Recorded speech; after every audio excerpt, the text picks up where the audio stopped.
What's going on, everyone? We are back with another episode of the 617 Sports Pod. We're going to be covering the Celtics here today, how they look about 2 weeks post All-Star break, and some insane breakout career games from Queta and Hugo, Jaylen Brown doing Jaylen Brown things, and Pritchard with a nice game in there, and just some unexpected turns that I honestly didn't expect.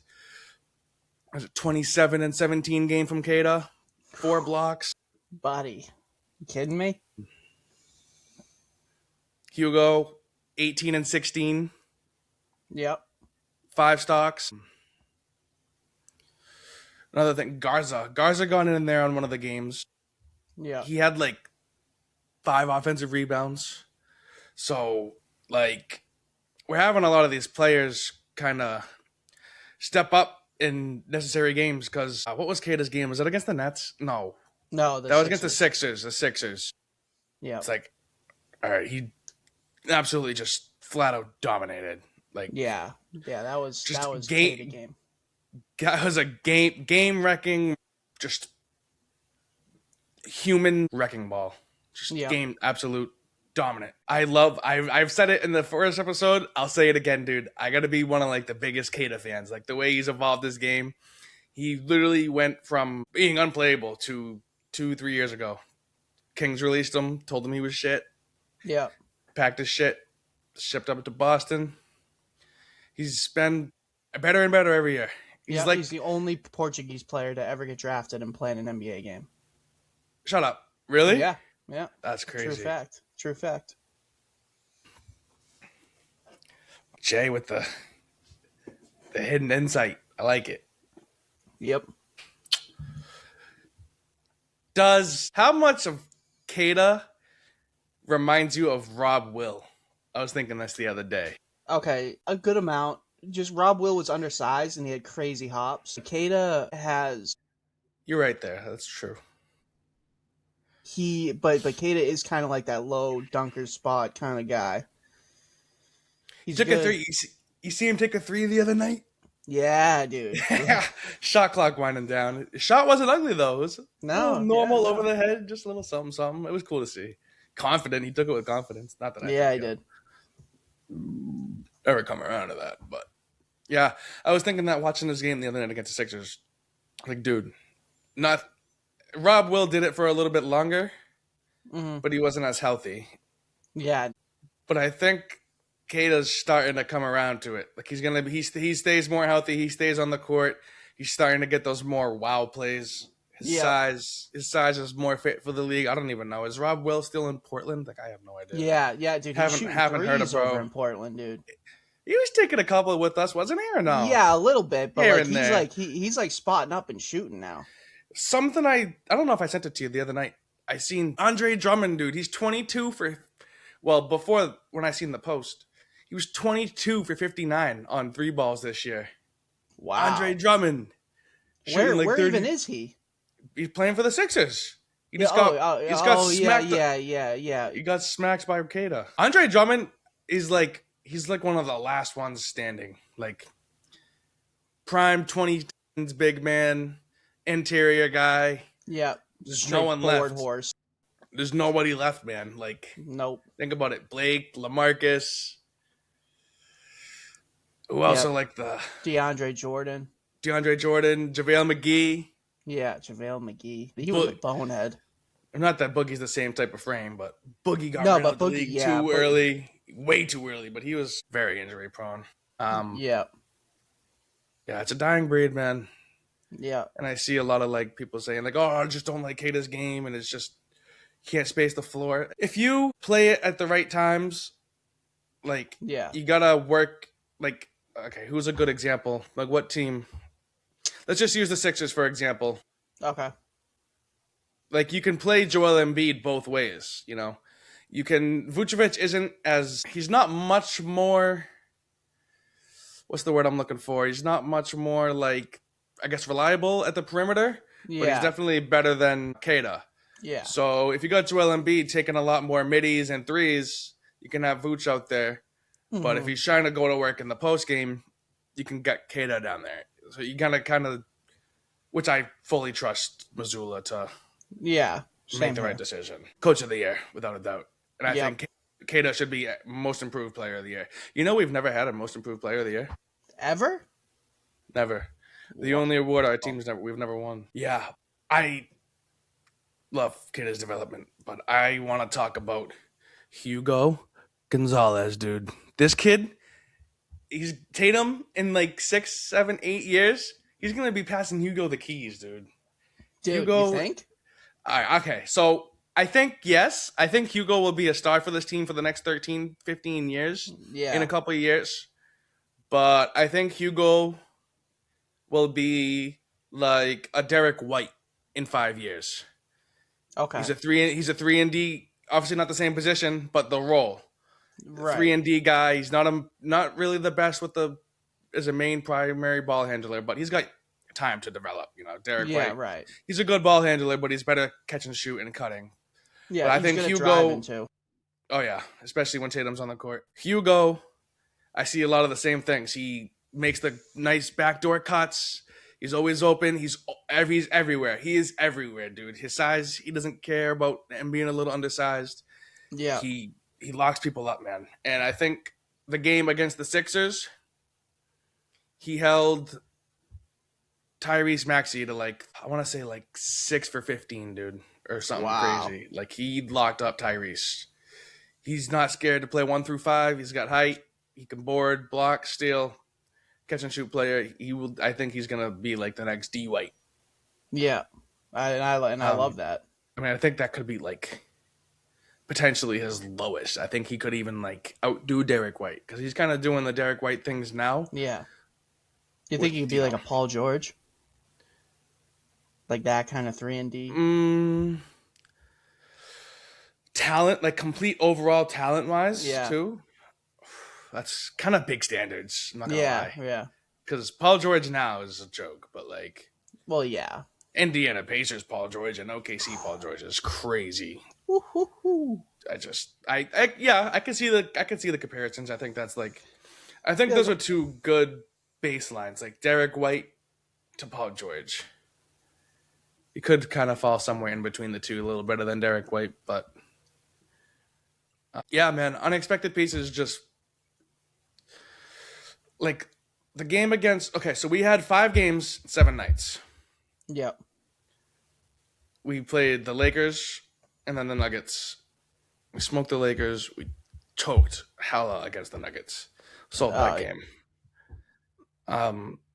So after we play the Nets on Friday, or no, the Sixers on Monday, I totally expected, like, I seen Jaylen Brown was out, Cato was out, Giannis is back.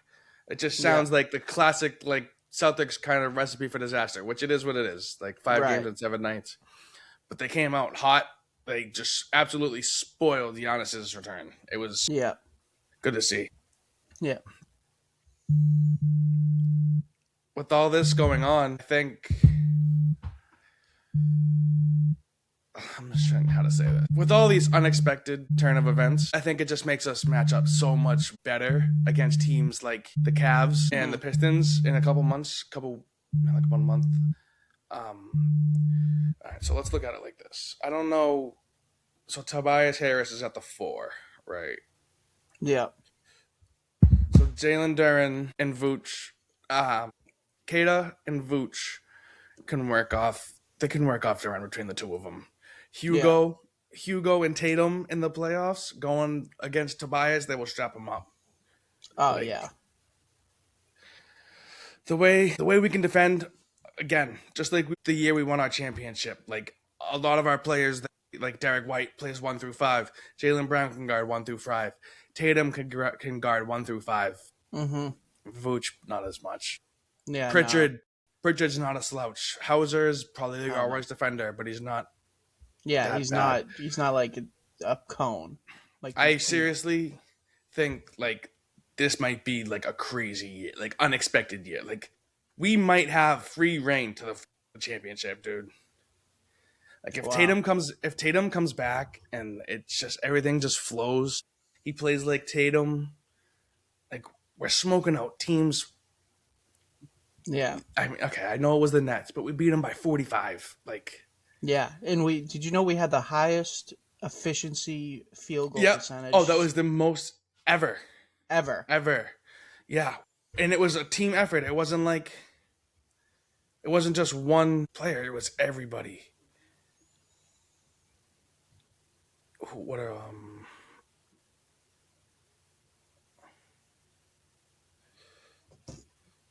yeah, Jalen Brown, 9 for 12. Hauser, 5 for 9. Queta, 4 for 4. Shireman, 3 for 3. Shireman is another one I want to get into. Yeah.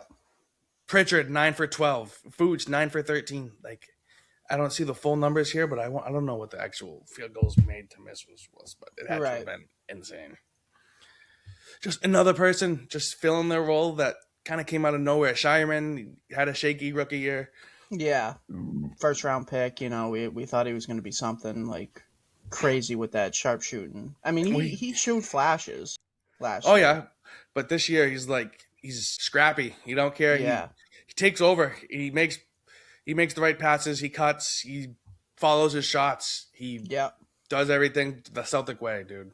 He Yeah. just fits right in. And like, I didn't expect half of these players to do this. Like, Hugo Gonzalez was playing 5 minutes a game before we drafted him. Queta, like, he's shown the promises, but you never really Yeah. know. But Right. now, like, he's 26. I think, to me, he's earned a spot as at least a backup big in this league for the next 5 years. And Yeah. easily. 1,000%. I'm trying to find the Pistons roster. So this is kind of a pull, but Baylor Shireman kind of gives me like a Joe Ingles vibes. I could see it. Just like sharpshooting, scrappy. He's just that kind of.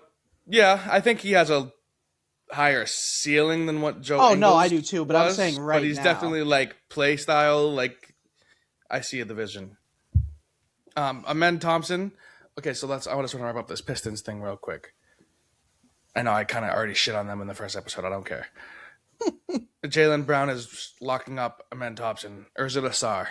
Which one's on the Pistons? I Asar. don't know. Asar. Asar. Okay.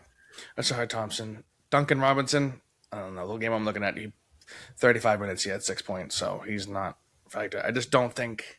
He's kind of a Celtics killer though, with his days with Miami. Yeah, but every team we play, there's going to be a Max Strauss or Caleb Martin. Caleb Martin, yeah. So back to the playoff matchup things with all these breakouts. Like, I know last episode I kind of mentioned the Cavs and Evan Mobley and Jared Allen with their double bigs that would kind of be our biggest problem. Yep.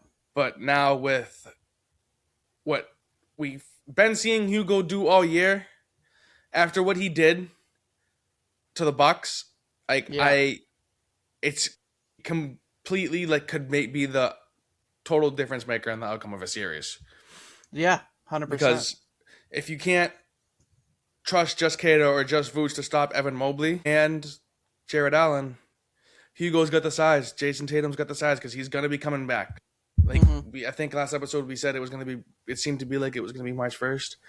You've probably seen most of the reports. He's definitely coming back in like the next week. Bill Simmons said he would come back Friday. He's been playing on 5-on-5 for like 3 weeks now, dude. Yeah.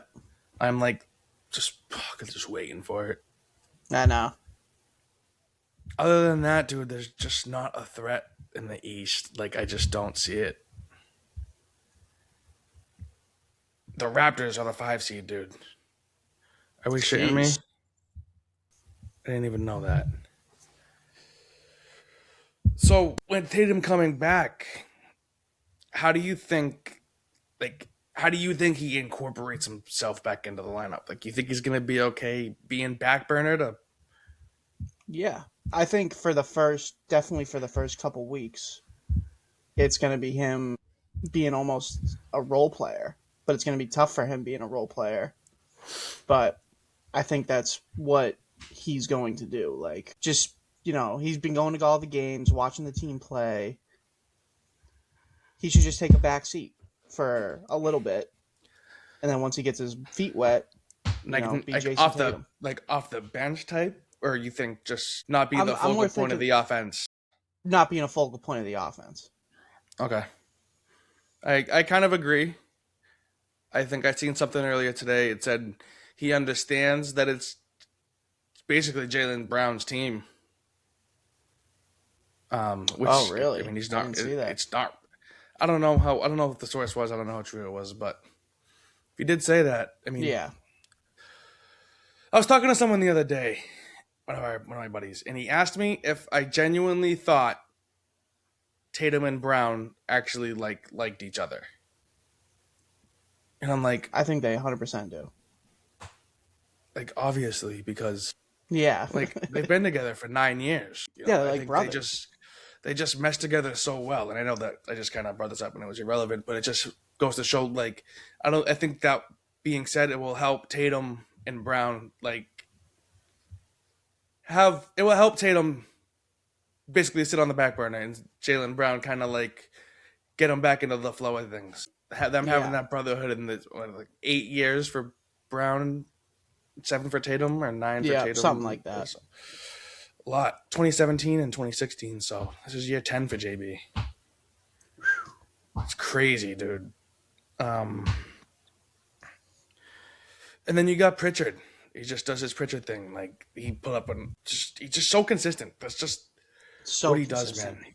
He's just so consistent. The only other team that I forgot to mention, which I don't know, this is a joke, but whatever, we're gonna talk about it real quick.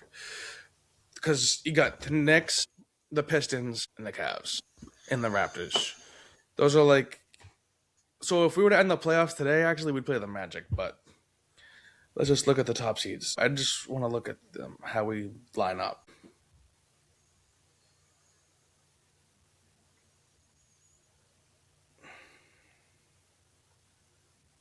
Oh, good game on right now. Wow, Thunder Knicks. I didn't realize that.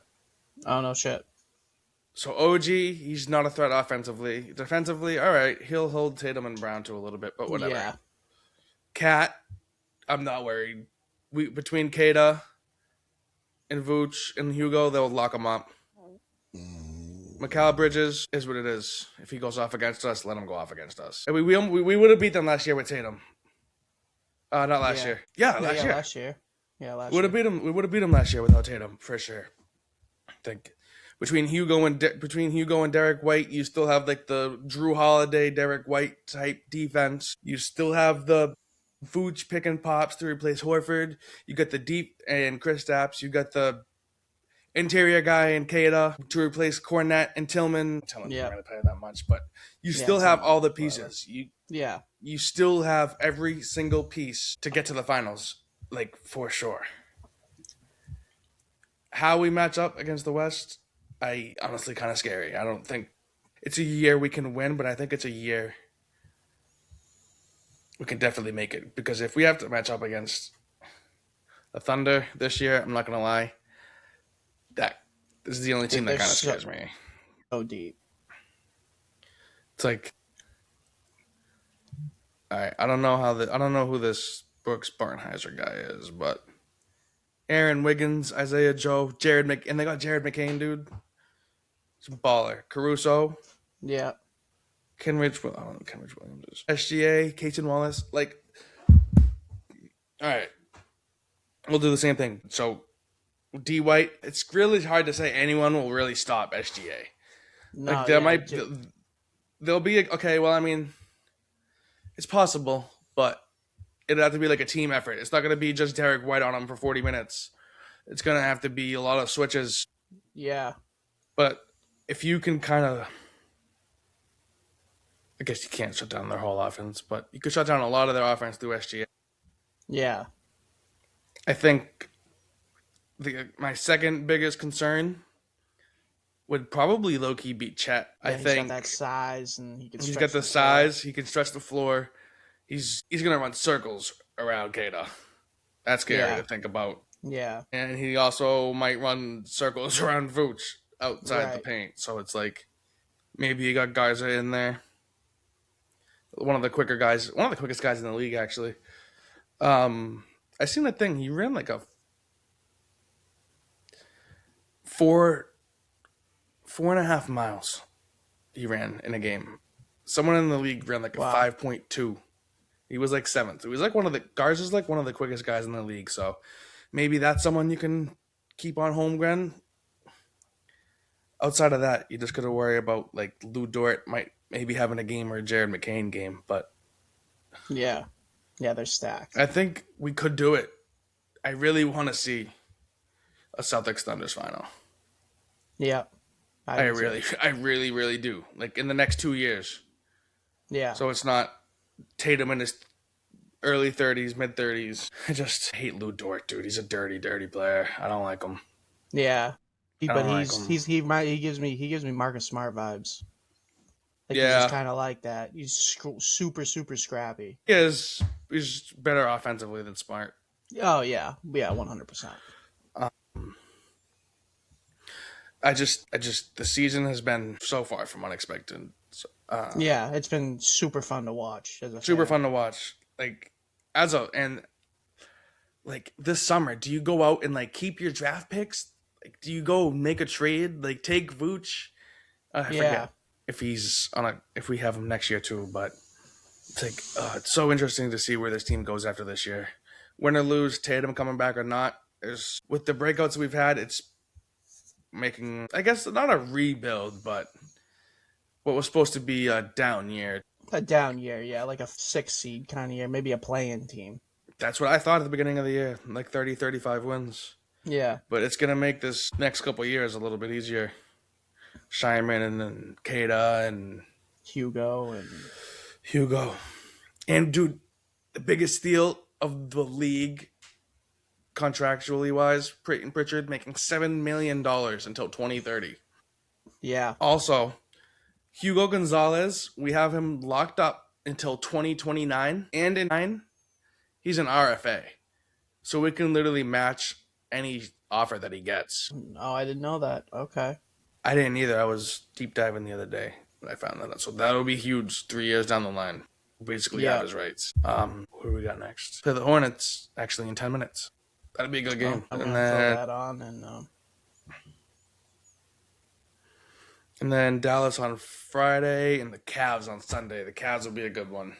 Mm-hmm. Hopefully, man, I hope Tatum comes back Friday. I seen some post saying he was game time decision today, but it must have been. Yeah, no, he got ruled out.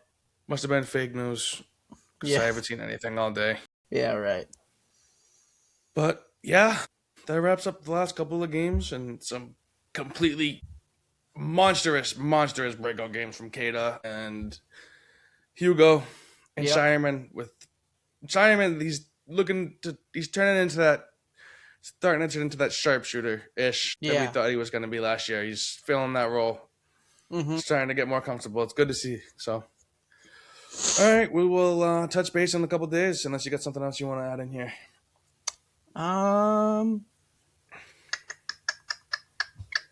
What do you think of Tatum's documentary? Have you watched it at all? I didn't. I have not yet. I've seen some clips and stuff. So Felger and Maz, they were shitting on it bad. Like saying he's super corny, super overdramatic. Yeah. I was listening to something I said the other day, and I forget what it was, but they were shitting on someone, and I was just like, you know what? I'm done. I haven't even been listening to them. Dude, like they show fake. It's their love. shtick. Yeah, it's it's bad. Like I like some of their stints where they like some of the stuff they talk about. Like on Thursdays they do Maz's Tears. They do some cool shit. Yeah, right. But they shit on Boston players too much. They don't care about basketball. They only like, I don't know what they like. They just hate. Their whole shtick is making fun of Boston sports. Yeah, and I mean, this is one I agree with, but they constantly rip on fucking Swayman, but he sucks, so. Yeah. Did you watch the hockey game? The USA gold game? Yeah. I didn't. They beat Canada, right? Yeah. It was like an 8 o'clock in the morning game, so. Oh, jeez, yeah, no wonder why I didn't watch, but. Yeah. We're going to tune into this World Baseball Classic soon. Tomorrow, first game. Yeah. Actually, Friday for us. I know this isn't Celtics, but did you see Roman Anthony go deep? Him and Breggy, same game. Damn. I wish they were on the same team. Yeah. Yeah, it'll be interesting to see. Hopefully, they can. I think they'll take gold. Or go all the Yeah, way. Not gold, but. yeah, the championship. Alrighty, well, this has been another episode of the 617 Sports brought with my buddy Jay. Thank y'all for listening. Show love on all platforms YouTube, Spotify, Apple Podcast. Share it to a friend, and we are out. Peace. Peace.